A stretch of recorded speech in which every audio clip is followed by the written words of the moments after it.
Okay, all of that sounds great, and you're ready to sign up. So what do? Number one, apply. You can either apply online or with a paper application. The paper applications need to be turned in with registration dues and pack dues to our membership coordinator. Her name is Melinda Smith. That also needs to be submitted with a BSA health form, Part A and B, that does not require a doctor's signature. There's actually a Part A, B, and C.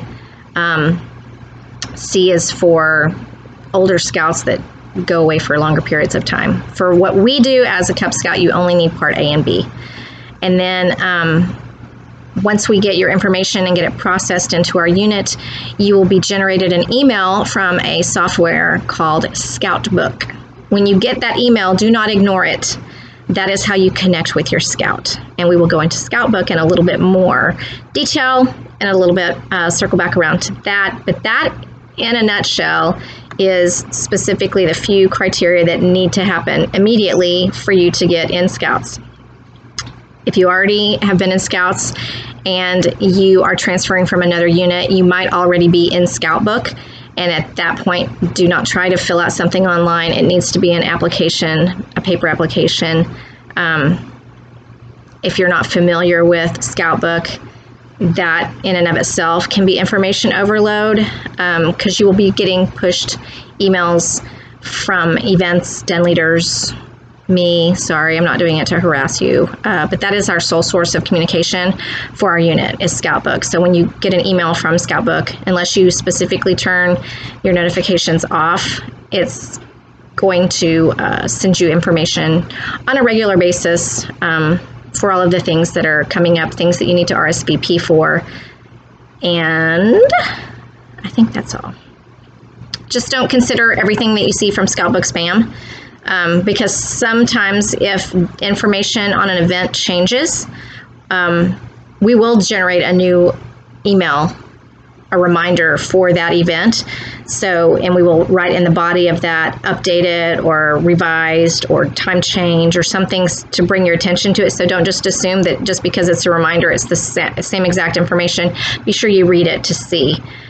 We realize there are lots of new terms, there are lots of dates, there are lots of deadlines, there's an overwhelming amount of urgency, feelings of urgency for things, and that doesn't just calm down and breathe.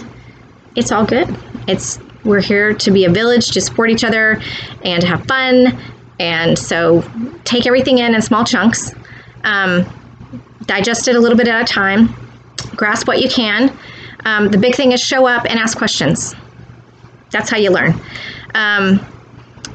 So when the questions come in, I'm looking at notes. So pardon me for the eye gaze. What do we need to do? What do we need to buy? How much? Who does what? When? Where? Uniforms? Books? Do I need a hat? What kind of tent? Does he need hiking boots? What are these patches for? Where do they go? Why are these in tan shirts? Do I have a neckerchief? Do I need to get a neckerchief if I'm a leader? What if we miss a meeting? That's normal. All these questions are normal. So short story right now, 4 steps to registration: application, payment, health form, Scoutbook. And then Melinda Smith, our membership chair, she'll generate a series of emails, and it's in small digestible bits. So it's more easily just comprehended information so that it's not just information overload for you like this whole series of video will be. And it will have a lot of commonly asked questions so that you can feel normal. That's good, right? So all of this I'll circle back around to, but I just want to make sure that that kind of information, it's normal to have information overload, but registration, 4 components, watch for emails from Melinda, but if you're ready to join, application, registration, health form, connecting with Scoutbook, those are the top 4 things that you have to do to make that happen right now.